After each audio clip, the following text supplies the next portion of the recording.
ખ્યાતિ hospital કાંડમાં crime બ્રાન્ચે કોર્ટમાં કરેલી એફિડેવિટમાં મોટો ખુલાસો થયો છે।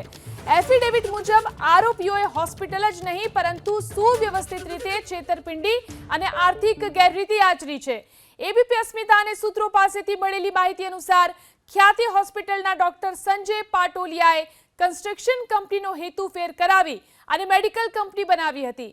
સંજય પાટોલિયાએ ઓક્ટોબર 2024માં એટલે કે કૌભાંડ બહાર આવ્યાના 1 મહિના પહેલા જ હોસ્પિટલમાંથી 22.40 લાખ અને સપ્ટેમ્બરમાં તેમની પત્ની હેતલે 5.37 લાખ લીધા હતા। હજુ હોસ્પિટલ અને અન્ય લોકોને કેટલા પૈસા મળ્યા તે અંગે પોલીસે તપાસ શરૂ કરી છે। તો સમગ્ર કાંડમાં આરોગ્ય વિભાગના કેટલાક અધિકારીઓ પણ શંકાના દાયરામાં છે।